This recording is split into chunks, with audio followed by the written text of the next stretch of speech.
What's cracking, y'all? What is up? It is your boy, the Commish, coming at you with a solo pod, a solo flight here. Wanted to push out a little bit of content for you guys.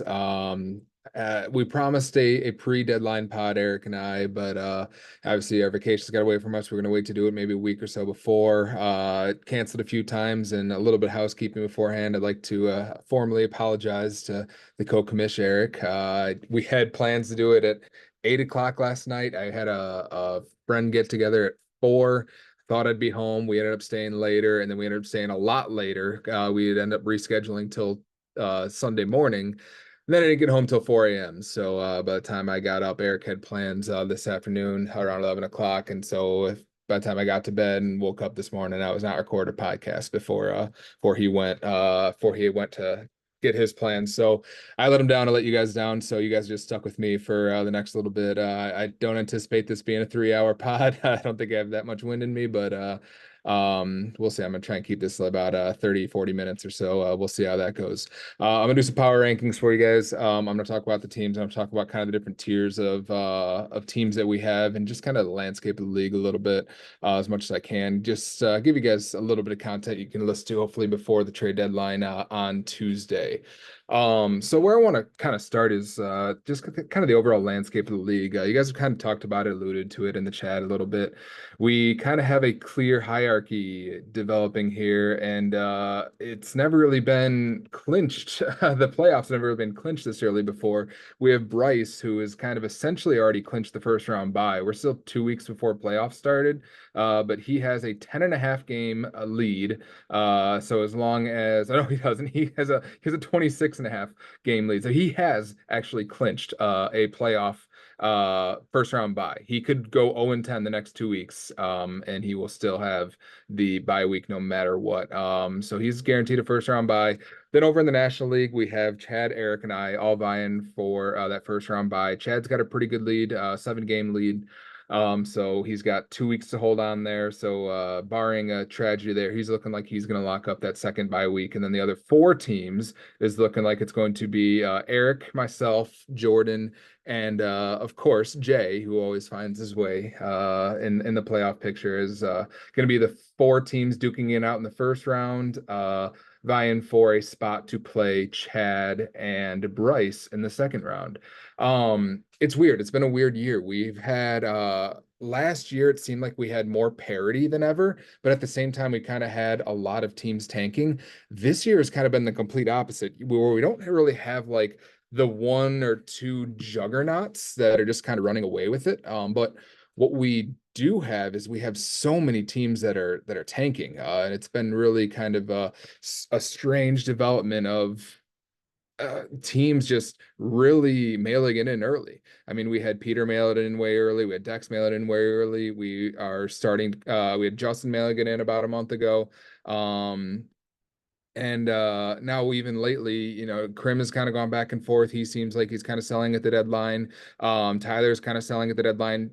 Phil said about 3 weeks ago he's selling. And now we even have like these teams that I haven't even mentioned yet, which is Dana, Chris, and yeah, maybe even let's see here, and Tyler, and I feel like there's one other one other team I'm missing here. But basically like this middle pack here of Krim, Dana, Chris, Tyler, Justin, where like they kind of hung on for a while, but they're not really looking like they're going to make any moves. I mean, I feel like the playoff teams are pretty much set.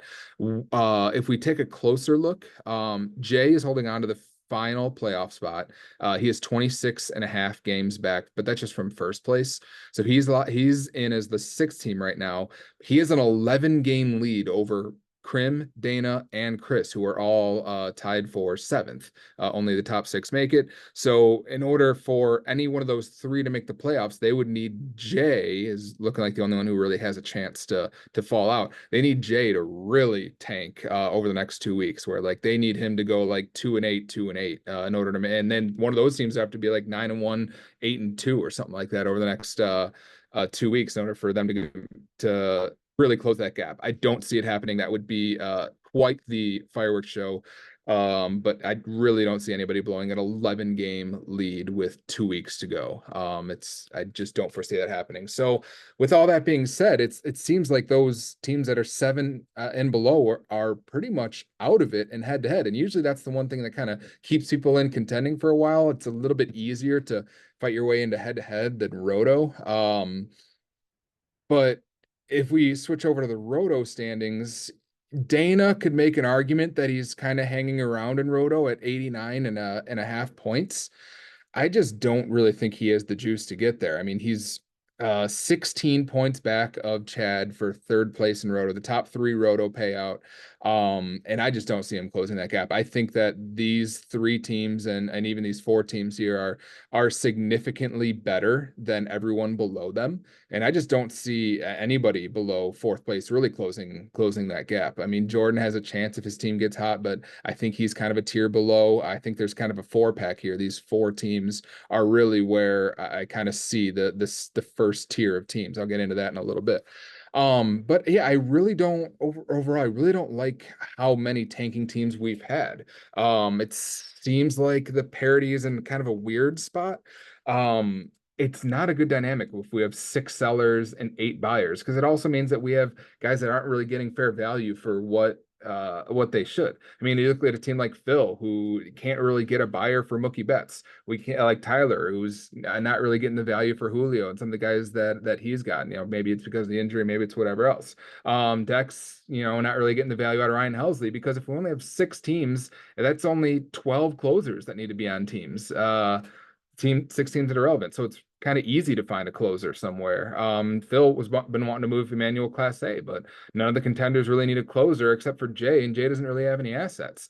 So I really hope that we can figure something out to where teams aren't tanking after 1 month or after 2 months. And even if they are, as you should, it's a keeper league. If you're out of it early, hopefully it's like get back to maybe two or three teams, maybe a fourth sneaks in at the deadline to be a seller, and we can get more parity. I don't really know what the fix is.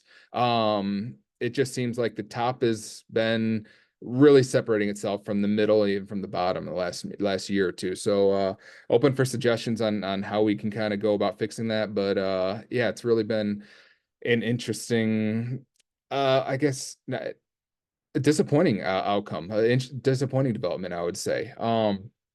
So hopefully we can eradicate that. Hopefully we can kind of restore the balance, and hopefully it seems like the sellers don't really have buyers to sell to, and the buyers kind of have their choosing and of what they want, but they don't really have a whole lot of assets either. So I'll kind of get into that now.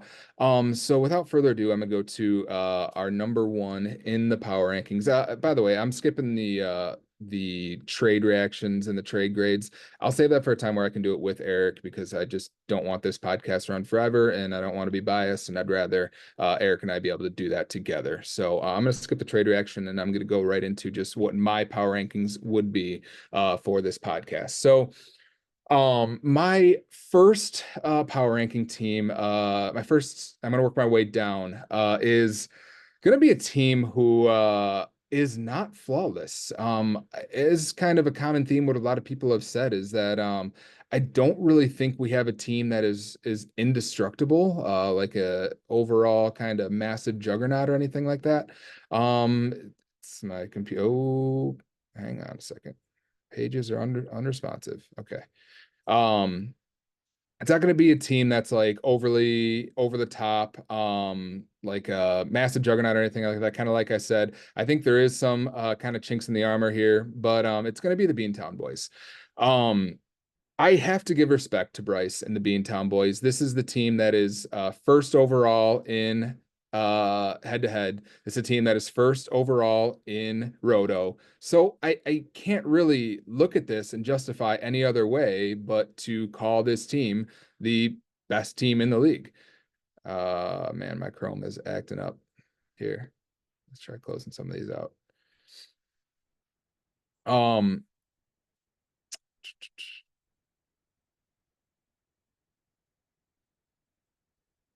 let's try pausing this for a sec.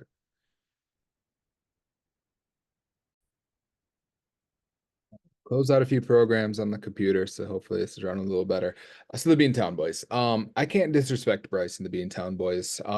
He is already locked up a first round bye, so he is already in the semifinals for the playoffs. In a 3 round playoff format, to have the first round bye is huge. He has, I believe, an 8.5 point lead in Roto. He's really hit his stride as a fantasy baseball team this year. And really in the last month, I mean, his team has just really taken off. I think he's up to 118 and a half roto points. If this loads here. But yeah, he's got an 8.5 point roto lead, 118 and a half roto points total. The weird thing about the Beantown Boys is that I just I don't really know exactly how he's doing it. In his lineup, there's I guess you could call them a few holes or a few undesirables. And it's not really a flawless team. If you look at the rotation, he's got 3 closers in his lineup right now, which is kind of a weird strategy. Maybe that's just like a coming out of the break thing. But he doesn't really need to. I mean, his pitching staff is really the strength of his team. There's going to be a time where probably next week where he's going to go full-fledged five starters, 2 closers, and his starters are going to be Tarek Skubal, who's Cy Young candidate, starter of the All-Star game. He's got Bailey Ober, who's pitching really well. Blake Snell, who's pitching like the best pitcher on the planet again. He's got Chris Bassett, and then Luis Castillo, who at times has also shown that he's been one of the most consistent players of the last 5-10 years, from pitching standpoint.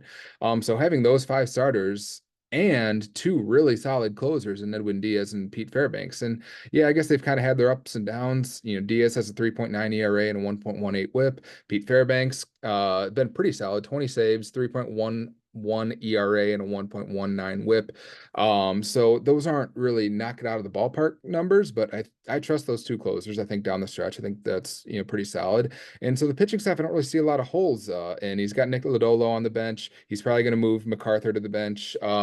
He's got Hunter Harvey, Jason Adam, and then maybe Joe Musgrove, and maybe Yimier Garcia just got traded to Seattle, so I don't really see him having any fantasy value there. So it'll probably be a drop there. But when you look at the offense, he's not getting a lot of production out of a lot of these guys in his lineup. Salvador Perez has really slowed down over the last month. Jonathan India, only 8 home runs, 9 steals on the year, and 339 at bats. To not have double-digit home runs by now or double-digit steals, that's not really what you want. Mark Vientos has shown really solid flashes. He, like I said in the chat, he could be maybe a league winner, but he hasn't really done anything for the last week or so. Willie Abreu, not a really starting caliber outfield on a championship contender, certainly not on a #1 power ranked team.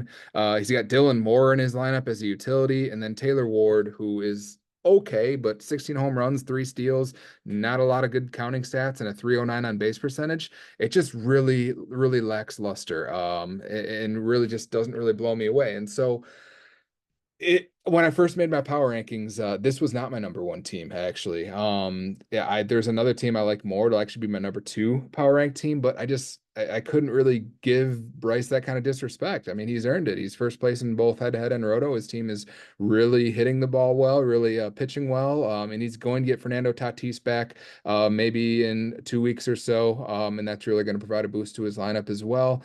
And I think that this team has one less flaw than my #2 team here.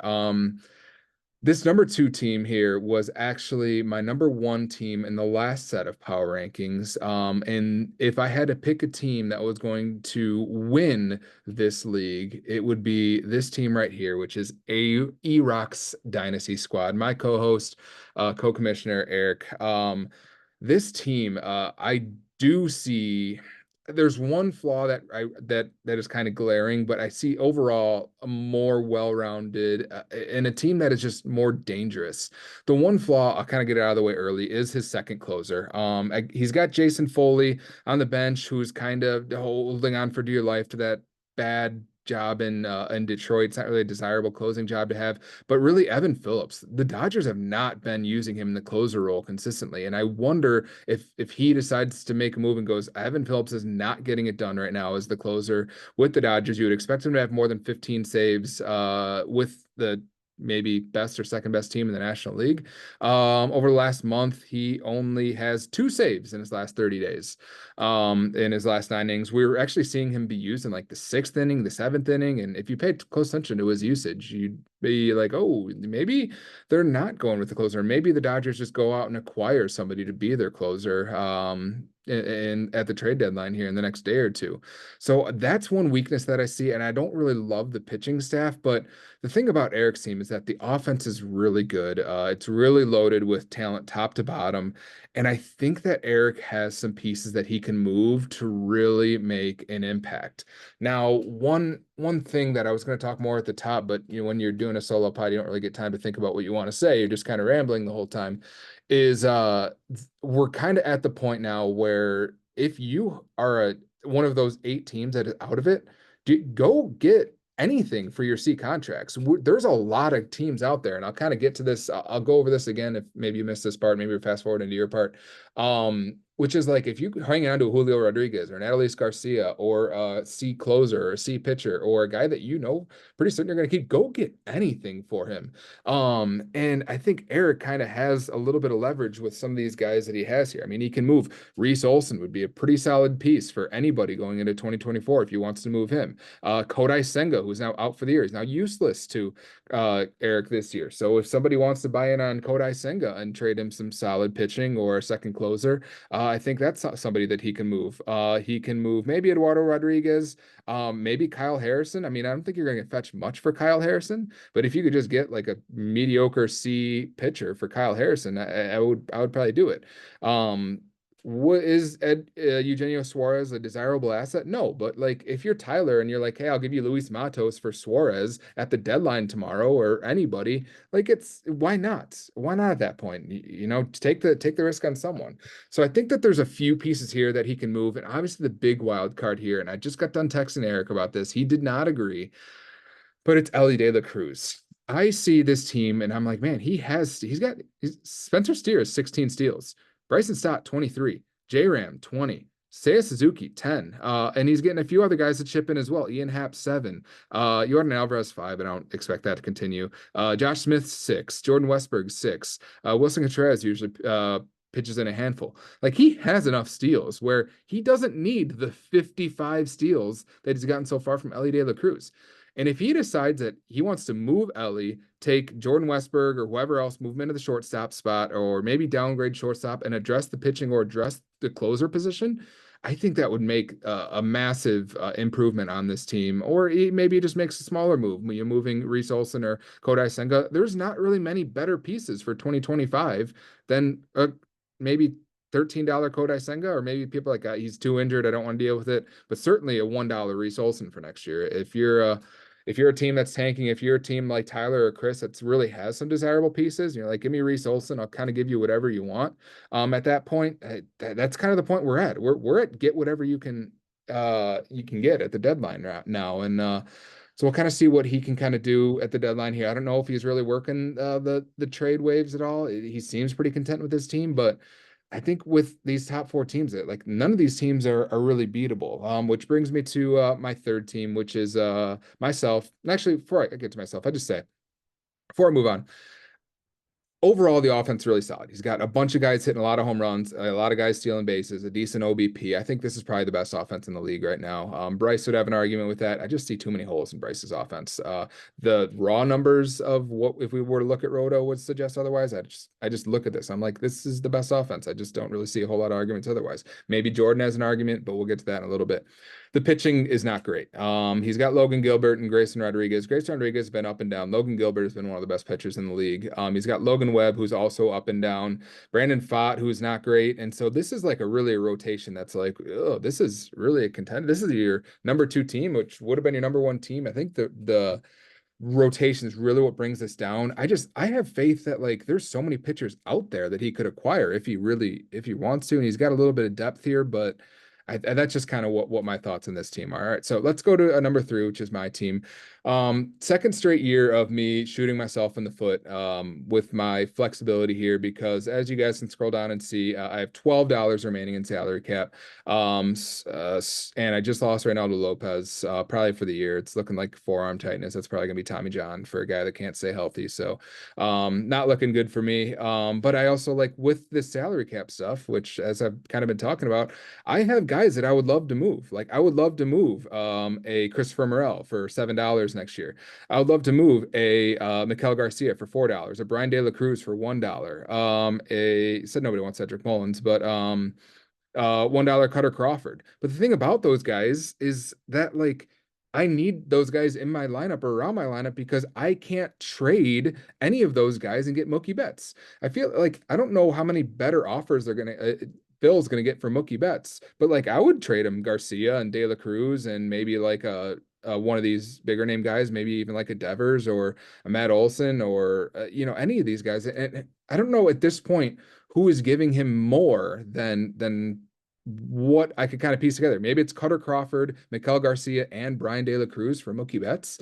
Like, yeah, that's kind of like a no-brainer for both sides if he's not planning on keeping Mookie for 51 or 52 next year. But I can't even come close to fitting that in my salary. I only have $12 to spare. I can't put $51 of Mookie Betts in my lineup. I can't put that anybody. There's smaller moves that I kind of want to make. But it's really hindering me. And so, I think this team has some upside. I think it's pretty well rounded. The pitching staff is really solid. I think I have three top 10 pitchers in Cole Reagans, Chris Sale, and Zach Wheeler.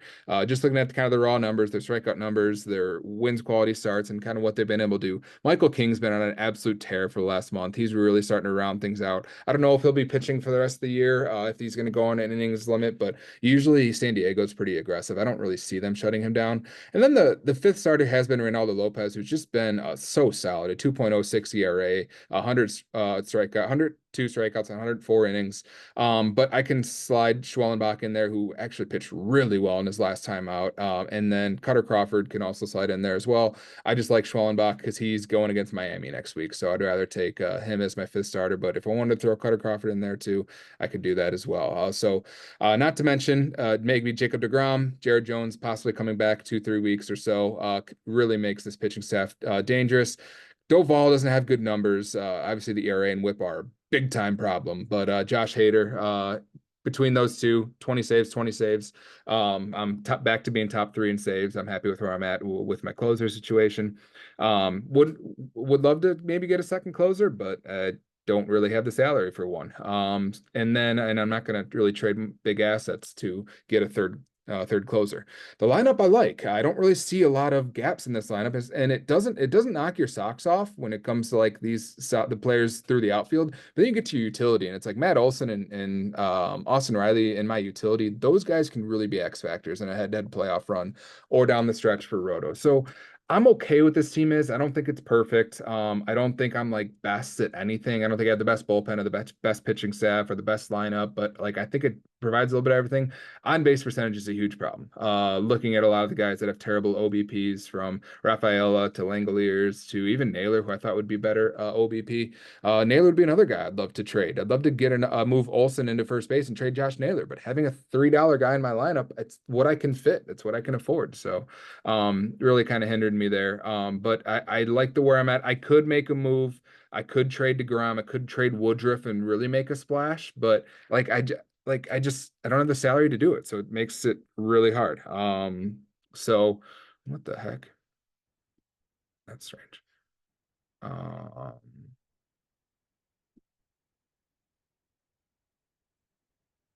hang on a sec.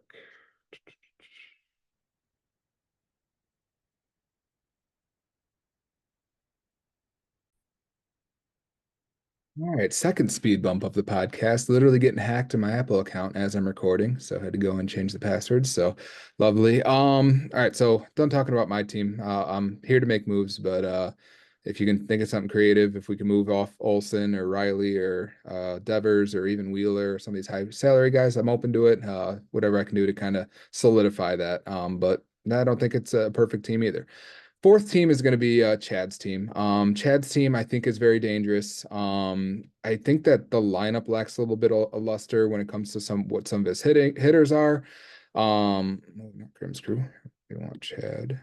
Um, especially in his outfield is a little bit weak. It seems like he's kind of been a little reluctant to make a few moves.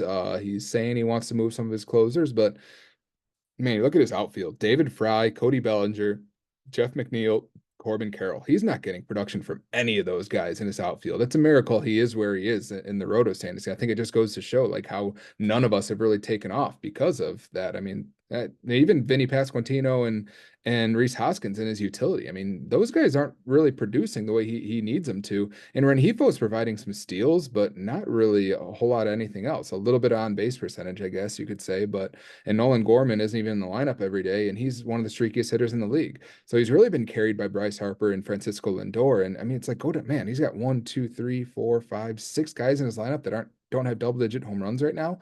Losing Ozzie Albies and Kyle Tucker hurts, adding those guys back to the lineup, but he's not getting Ozzie Albies back. I don't think Ozzie Albies is really coming back at all. He maybe in like the fantasy championship, he'll get him back, but I think he's going to be out for most of the regular season. Kyle Tucker, we don't know when the hell he's getting back. If he's getting back in like September or before September, but he's going to be out for a little bit. So it's not really like they're knocking on the door. He has a few moves that he can make, but he's been very reluctant. I think that he should have probably moved Jeffrey Springs by now. He's You're not going to get much higher value out of Springs, I don't think, than maybe you would right now. But and there goes Peter in the chat.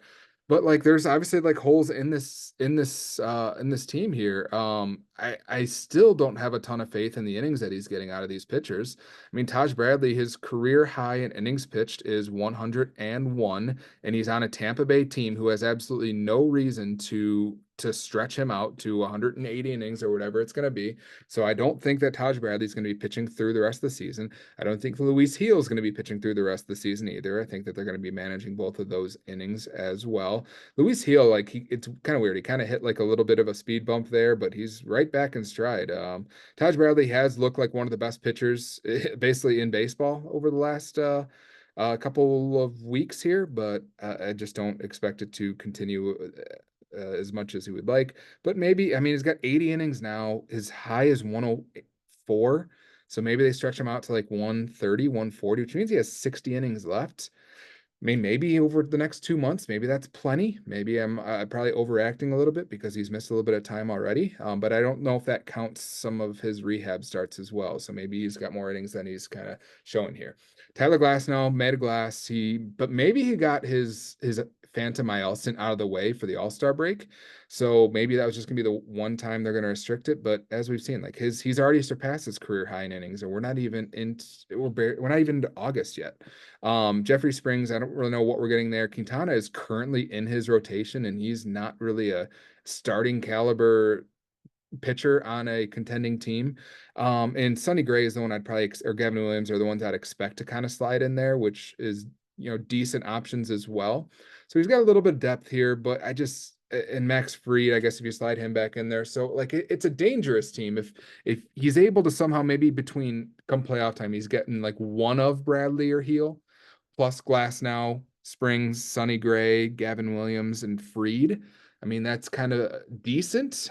He's got two really good closers in Suarez and Devin Williams. Assuming that Devin Williams comes back and he's himself, I would maybe, I don't know. He keeps peddling these closers, but he only has two. Carlos Estevez is going to be the closer in Philly. And I wonder if maybe that was like before the trade he was peddling him, but maybe he might even need some insurance for Devin Williams. Who knows if he's going to come back and be himself, but we'll see. I guess we have no reason not to think that. And obviously, so I just see some holes in the lineup here. It really lacks luster. I see some holes in the pitching staff. I just don't think that this is going to be a team that come playoff time is going to really hit its stride. I think this is a team that's going to fizzle out. And he's hung around. He's been, up there, top 1, top 3, I think, in Roto for the last 2 years. Obviously, he was the number 1 team all year going into last year, but didn't come out on top. So that was Jay. So anything kind of happen in the postseason. Anybody can get hot at the right time, but I see too many flaws here. Unless Chad really gets aggressive and starts to move some of these guys like PCA, or I don't know if anybody wants Mauricio or some of the or Jeffrey Springs or some Taj Bradley, maybe he moves Taj Bradley to a team and really gets a good haul back. So that's kind of what I would look to him if I just all these teams are kind of in gridlock in the top. Well, just of those four teams, I wonder who's going to be the one. Am I going to move Brandon Woodruff? Is Chad going to move Taj Bradley? Is Eric going to move Ellie De La Cruz? Or is Bryce going to move some of the pieces that he has to really make a splash? Or are we just going to kind of all roll the dice and be like, yeah, we're good with what we have, and we'll just not sacrifice next year and kind of maintain. So I think those four are kind of our first tier. Now we're going to kind of go into a mini tier. I do think that there is a little bit of a gap here between our next team. Sorry, Jordan, for the disrespect. You are our fifth team here. This is a team that I just don't think has championship contending potential. He has relied he's kind of gone up and down, and his offense is good, his pitching was bad. His pitching was good, his offense was bad. And now he's back to the offense is good, the pitching is bad. The offense looks solid. Jazz Chisholm's getting a boost by getting traded to the Yankees. He's getting decent production. His shortstop production isn't great between Merrill and Volpe. Merrill, after the last podcast, I kind of poked him, prodded him a little bit. He came alive, and now the last week or two, he's really kind of fallen back off again. Volpe is not really a guy you really want in your lineup. I guess he's providing a good number of runs, but I don't think he's going to hit at the top of the Yankees lineup anymore. So I think that run production isn't really going to be as much. He's giving you steals and not really much else. And even the steals aren't 18. It's not really significant. Cedric Mullins has more than that. Burleson, Quan, Santander has really come alive. Freeman, and I don't know why he's got Veerling in his lineup. I guess he doesn't really have better options. He's hoping that he would have gotten Mike Trout back by now, and I know he wanted me to give some respect to Kerry Carpenter and his production, but I mean, it's a team that could make another move or two if somebody wants to give, like Tyler wants to give Luis Matos for Brendan Donovan for $1. I mean, that's a move I would make. Why not? You're going to lose Matos for nothing. You're dead in the water. You're not going to make the playoffs. You're not going to do anything in Roto. So why not? Should take a chance on somebody. On Jorge Polanco, on Kerry Carpenter, on any of these guys. Just pick one to acquire an A contract. But I'm like looking at this rotation, being like, man, he's got Spencer Arrighetti, who's got a 5.5 ERA, and he's got Edward Cabrera with a 7 ERA in his lineup right now.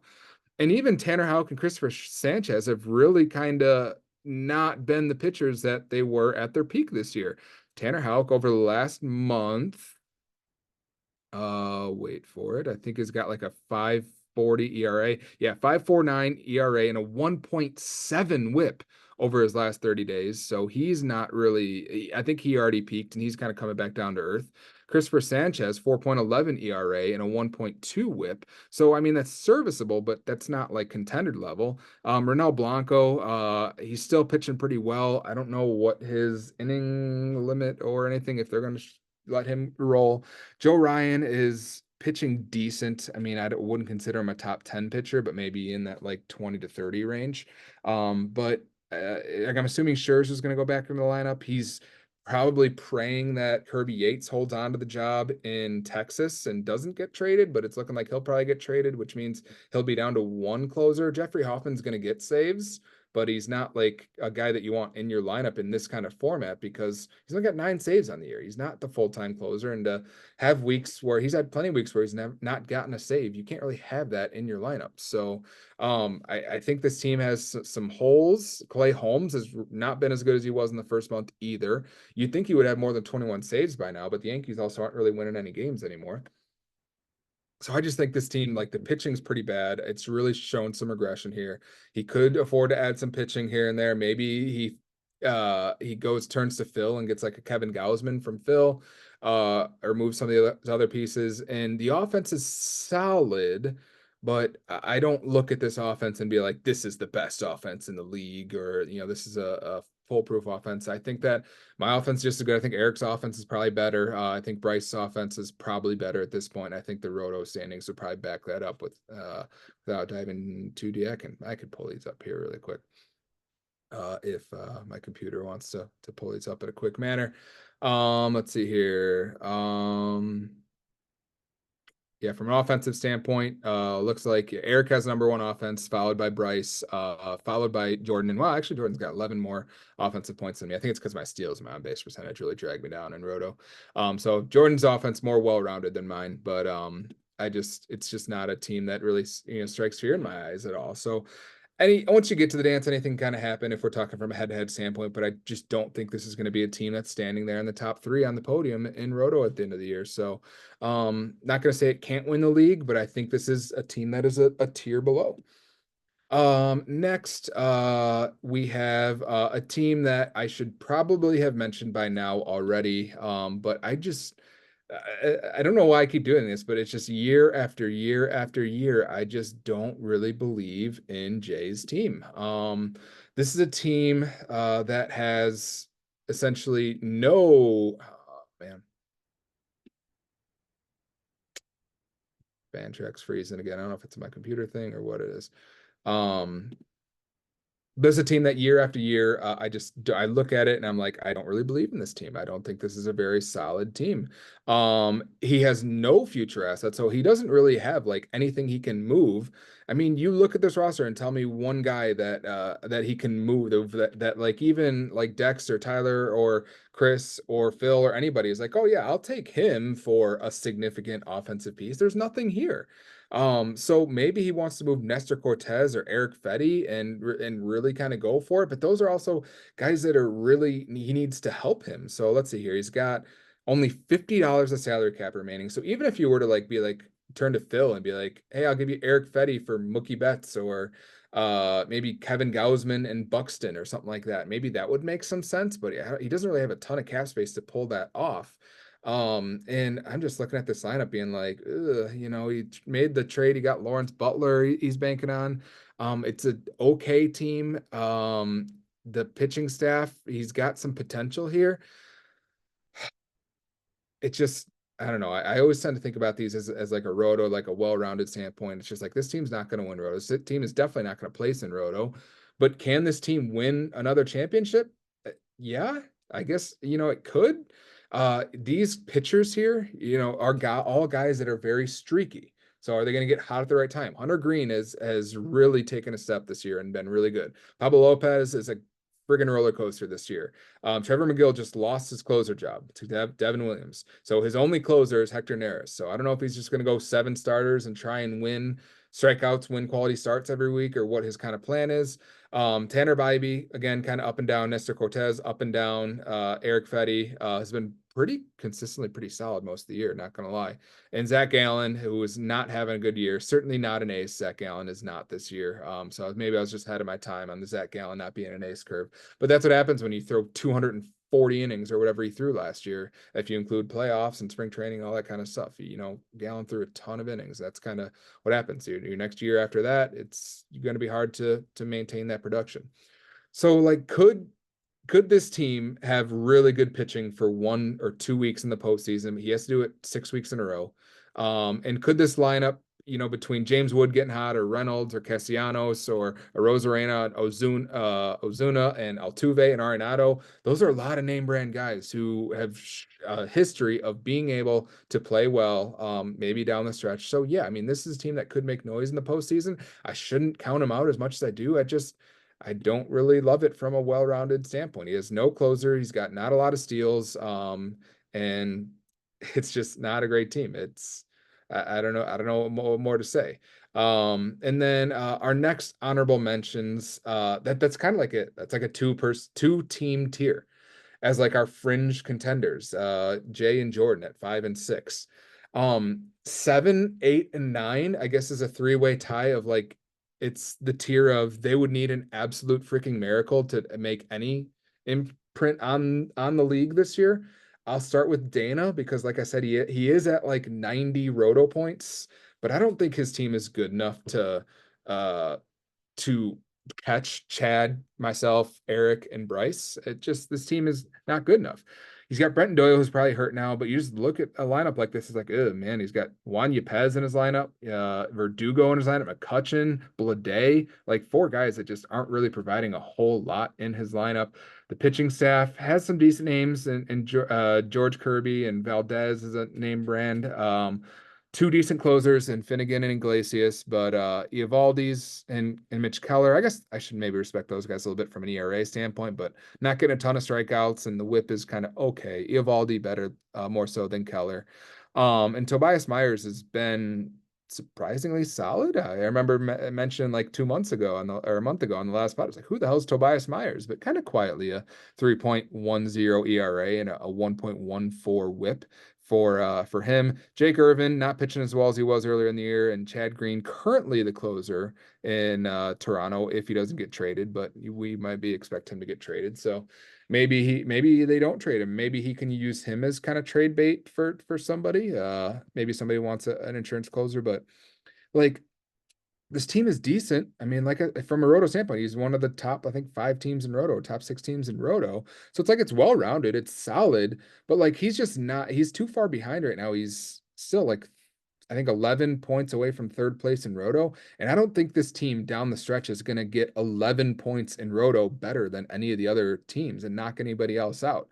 Barring maybe some major injuries, knock on wood, hopefully none of those guys at the top have significant injuries. Maybe like he's just really healthy down the stretch and everybody else kind of starts to get battered and his pitching staff kind of maintains. But he's too far out of head to head. I don't think he's making up was it 11 or 14 games in 2 weeks or whatever it is. So I think he's going to be out in head to head. I think he's kind of had some bad luck.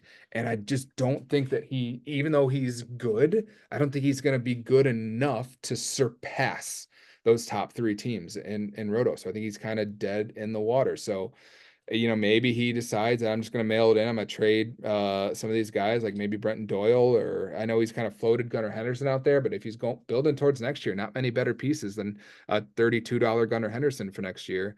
I don't think anybody wants Juan Yepez. I don't think anybody wants Blade or O'Hearn. Jordan could use a guy like Seager if he can fit him into his salary cap. I don't know what Jordan would give up for Seager. That could be a good one. And maybe Tobias Myers or Irvin or uh, any of these guys maybe get some interest from somebody. I don't know. So this is kind of a team that's kind of in purgatory. The next team that's in purgatory is sliding in the DMs, Chris. I think that he kind of wanted to be a buyer, but his team never really built enough momentum to really get him to where he needed to be. So I think that this is a team that should probably sell. I don't really see a lot of sell-worthy pieces here, though. It's kind of the problem is I don't think he's going to get anything for Jimenez or Vaughn or Wong or, I guess Bryce. Like if Bryce wanted to be like, hey, I'll give you, give me Jimenez, Vaughn, and Wong or Jesus Sanchez or whoever else, and I'll just give you a small piece, just so like Bryce's kind of fringe pieces get a little bit better. But the thing that is really glaring about this team is like this team have they been relatively healthy for the year? I mean, you have Robert who's missed some time. You have Bobby Witt who's been one of the best players in baseball all year. You have a decent pitching staff here of guys that have been healthy, but these are some high salary guys. So if he goes into next offseason and he keeps Peralta and Cease and Bobby Witt and Luis Robert and Marcus Simeon, which is probably not keeping Simeon at 30 with the way he's produced. Like he's going to kind of just be in the same place he was last year. He's going to have like $200 and he's not going to have a lot of money to spend in the auction to really make his team better. So if I'm Chris, I'm looking to trade one of those salaries. I mean, I'd look to trade Marcus, even though he's in an A contract and he's probably building for next year. I'd like to trade Marcus Simeon or Luis Robert.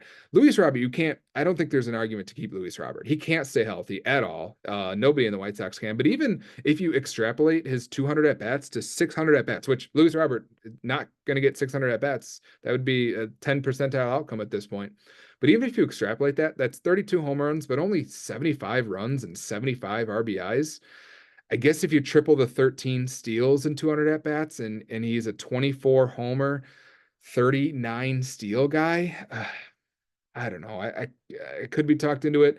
The 282 on base percentage is not what you want. And if you're not getting counting stats, 75 runs, 75 RBIs, that's Mullins. That's Mullins numbers. We're talking Cedric Mullins here for Luis Robert. I wouldn't keep him for 35.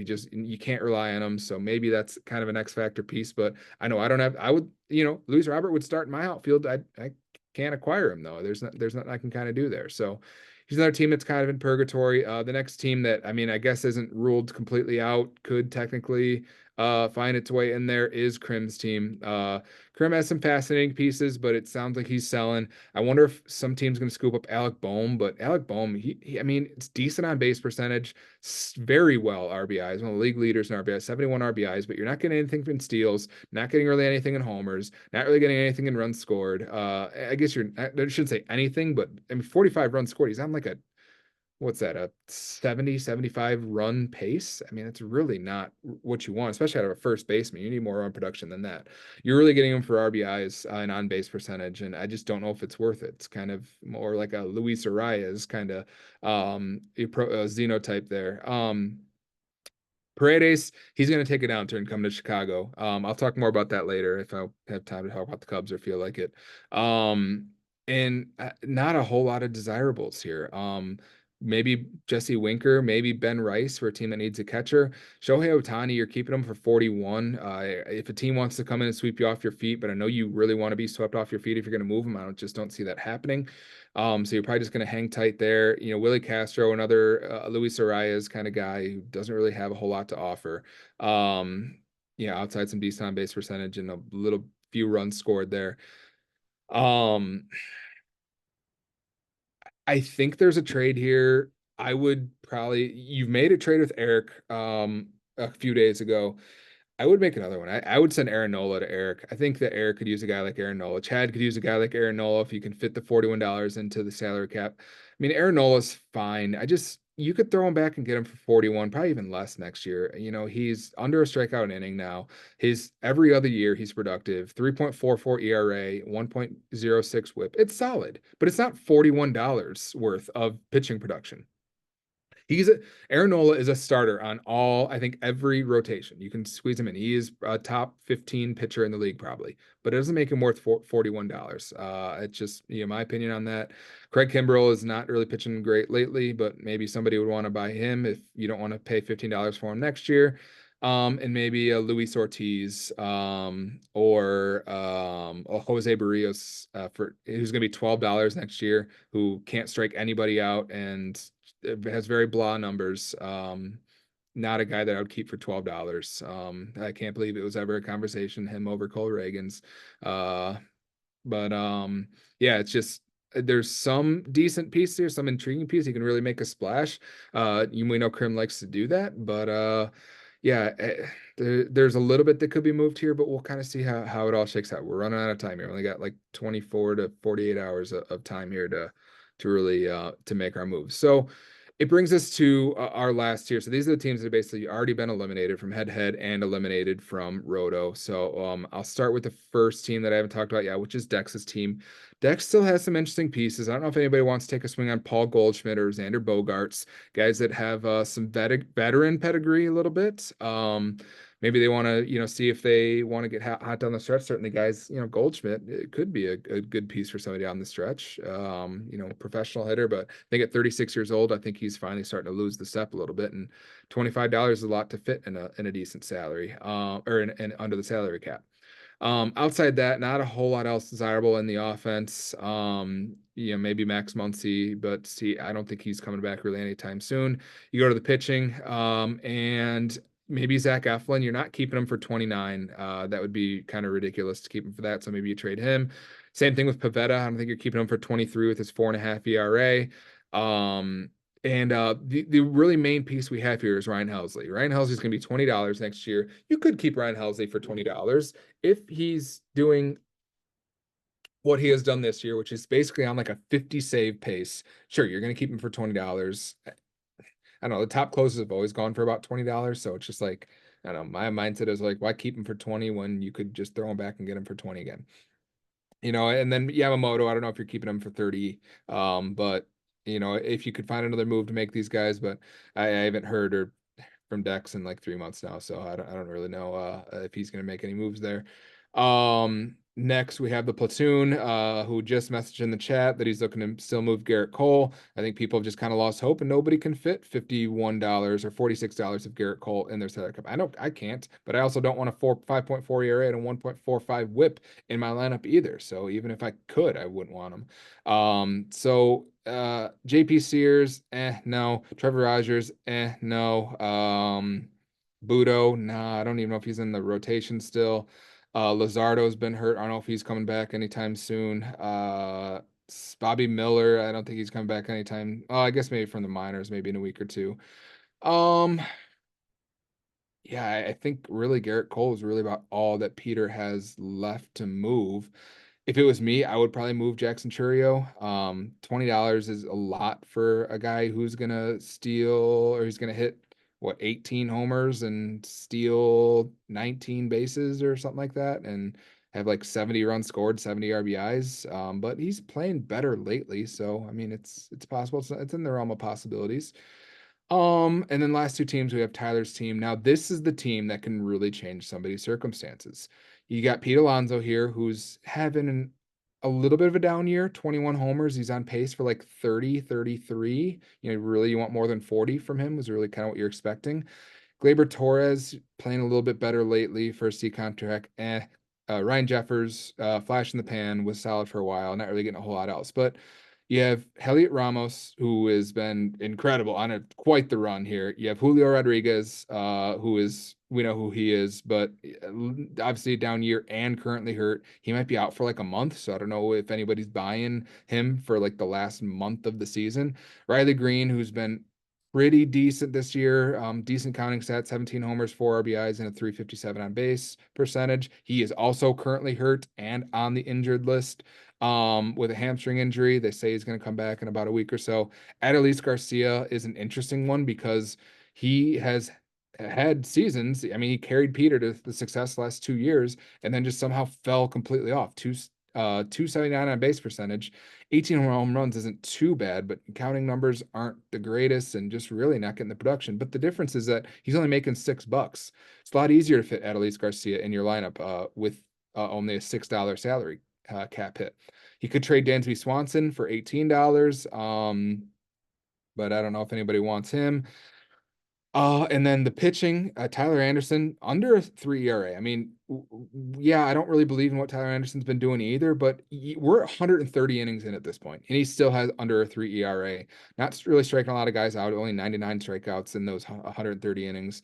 Decent whip, 1.14, but I mean, I wouldn't really want Tyler Anderson, but I could see why somebody would. Lorenzen, eh, blah numbers, but for depth piece, not too bad. Gavin Stone, Jordan Hicks, okay numbers, not really what you really want. Javier Assad, decent ERA, bad whip. But Clayton Kershaw also sitting down here. So like I think that if Tyler, he's been a little bit quiet, he's been a little bit busy. I mean, he has pieces here that could really turn a team circumstances down. If he wants to give up Kershaw and Profar and Heliot Ramos or Julio Rodriguez or Pete Alonso, who or any of these guys, like he could change somebody's circumstances pretty significantly. I think Bryce could use a first baseman. If he went and got Pete Alonso, I mean that would be pretty massive for Bryce to add to his pitching staff. I think there is really a fit here. That would actually terrify me if Bryce was able to turn like Lodolo and maybe one other piece, and he just got Alonso and Julio or Profar or whoever else. I mean, I think that would really vault Bryce over the top and make him the clear and away favorite for the rest of the year. So Tyler's dangerous. Tyler's already said he doesn't really want to trade with me because he doesn't want to get judged, even though if I am one of the few teams that have pieces to give him, he said doesn't really matter. He doesn't want to trade with me. So is what it is. And the last team we have here is Wahoo Maniacs is Justin. Now these last like 5 teams, this is Justin, you're not like my last team. Like the power rankings are irrelevant. So once I got through like 6, you guys weren't really power ranked after that. It's just kind of the last tier. It just kind of is what it is. There's no point in me power ranking teams that have been eliminated. We can talk about next year, but Eric and I got plenty of time to talk about next year. We got plenty of pods to do about that. Interesting pieces here. I think he's probably the way Trey Turner. I was wrong about Trey Turner. Trey Turner's starting to really turn it around. The power's back. He had 2 home runs on the last pod. Now he has 13. So the power stroke for Trey Turner is back, just like he did last year, where he got hot in the second half, turned the power on. So he's probably hanging on to him.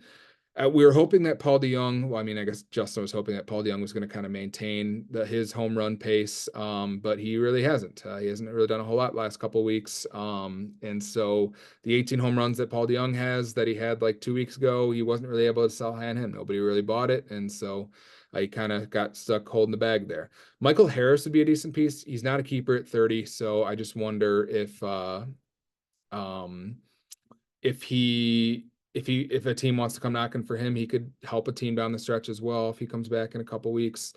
And then Jameson Tyone, 2.96 ERA, another guy that's not striking anybody out, 1.14 whip.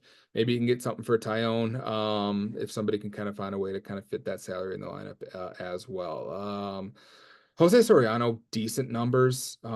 He's got a good fastball. He's a lefty. I don't know if how many innings they're going to give him, but he's been pretty decent this year as well. 3.69 ERA, 1.2 whip, not great, but also not killing you either. And Jordan Montgomery, I don't know if anybody wants Jordan Montgomery with his 22 salary and a 6.11 ERA, but that is what it is. So there are still plenty of moves that can be made out there. And so to kind of recap and to kind of say what reiterate what I was kind of saying before, which is like we're at the point in the year where if you are a seller, if you're one of those bottom 8 teams and you have those C contracts, take anything for them. I mean, I've criticized some of like Justin's move of acquiring a Dean Kramer for $1. Now is the time to make the Dean Kramer move. If you can't get anything else for these guys, go get a $1 Dean Kramer. Go get whatever else.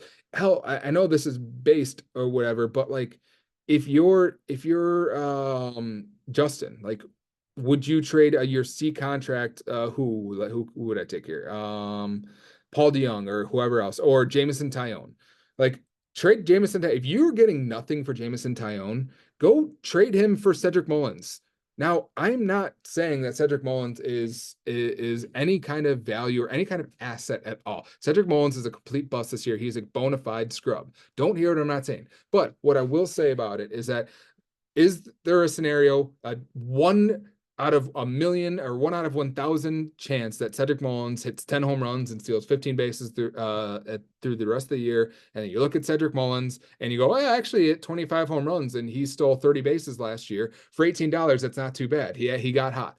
No, that's probably not going to happen. There's a 99.9% chance it's not going to happen. So don't fucking aggregate this and what I'm not saying. But I'd rather take a 0.001% chance on somebody being a keeper, at Cedric Mullins being a keeper for $18 or whatever it is, than just hang on to a C contract when you literally cannot get anything for that. You have been eliminated. You're not going to get back in Roto. You're not going to get into head-to-head. So just take anything. Take a scratch-off lottery ticket. This is the $1 scratch-off lottery ticket. For what some of these pieces are, get whatever you can get. And that's, the way that I would recommend doing it. I just would hate to see a lot of these teams just hanging on to C contracts for absolutely no reason, that you've already been eliminated. So I don't know if there's a way that we can kind of make it incentivize it a little bit more where we don't have 8 tankers, but it kind of is what it is. So I'm not going to really do trade reaction. That's kind of where I'll stop there. I'll kind of change the screen here. But the last thing I'll talk about is the Cubs. The Cubs made a trade today. They sent away Christopher Morel and got Isaac Paredes. I'm not super happy about it. And the reason why is like the Cubs have a lot to do at this trade deadline, and I'm afraid they're not going to do anything. They need to trade Jameson Tyone. They need to maybe trade Cody Bellinger if anybody wants him. They need to trade Hector Neris. And I don't know if anybody wants Hector Neris or Cody Bellinger in his contract or whatever it may be. The problem is that the Cubs have so many guys in their lineup between Ian Happ, Seiya Suzuki, and Nico Horner, and Dansby Swanson, and Cody Bellinger, and PCA, and Miguel Amaya, and basically fucking everybody. Nobody hits for power. Yeah, we're not even going to have a guy that's going to hit 30 home runs this year. And Morel was really the only chance that we had at somebody even hitting 30, 35 home runs this year. We are not going to go to the playoffs. I pretty much hope we don't. I mean, I'll still probably cheer him on as much as I can if I go to a game. Like, I'm going to root for the Cubs, but like, we're at a point where like this lineup is broken. We don't score runs. We don't hit with runners in scoring position. The bullpen has been better. The starting pitching has been great, but we just can't win games because our offense doesn't know how to hit when runners are on base, and we don't have anybody to hit homer our way into a victory. Patrick Wisdom is, I guess, coming to save our season. He's our only hope, a guy who's going to actually hit for power. So when you have 8, 9 guys in your lineup that none of them are hitting for power, and then you trade away the one guy that you have that could maybe hit 35 home runs and trade him for Isaac Paredes who has 18 home runs this year, but if he had played in Wrigley Field, he would only have 11 because he hits pole side home runs to the foul pole and at Tropicana Field or whatever. Is it Tropicana Field in Tampa Bay or is that Miami? I can't remember, but it's 315 to the line or 311 to the line or whatever. So he's just able to poke him over left field line. But at Wrigley Field, it's 355 to the line. And he's not going to hit those same number of home runs. He's not going to hit for power like we need him to. And he's a very mediocre bat. We have nothing but mediocre bats in our entire system and entire lineup. And it's really aggravating that, like, the second half, the last 2 months, that is the time of year to let Christopher Morel play third base every single game and let him throw 100 balls into the first base dugout. In the games because the wins and losses don't matter. We need to develop power hitting and we're not doing it. And to give up prospects and to give up Hunter Biggie on top of it in that deal, who's now going to probably go be the closer for the next 5 years for Tampa Bay, it's upsetting. Didn't really love the move. I'm okay with moving off of Morel, but I think some of these guys need to go. I mean, I think either one of Horner, Happ, or Suzuki needs to go. We need to open up that spot for somebody else, for PCA or Canario to play more, or for Owen Cassie when he's ready to come up, or whoever else. I think those spots need to be opened up.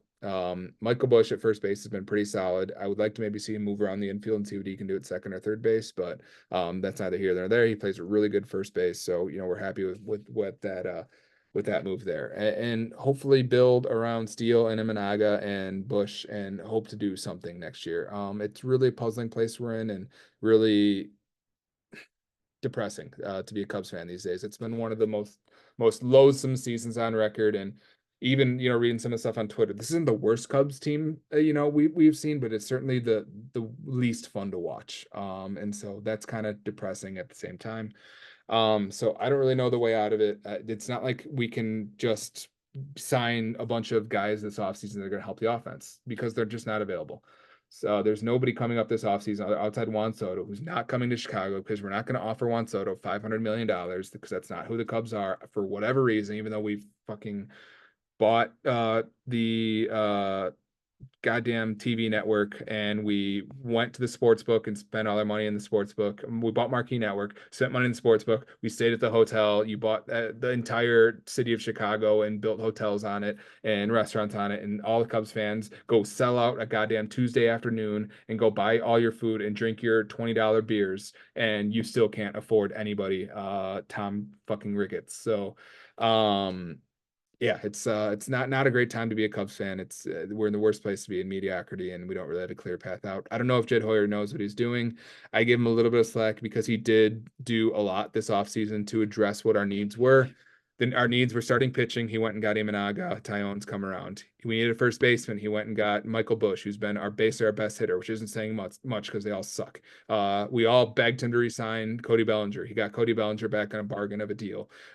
He didn't get a third baseman, but that's because Christopher Morel was supposed to be the third baseman, and it just didn't work out because he doesn't know how to field a goddamn ground ball. And we also thought that we couldn't block Matt Shaw.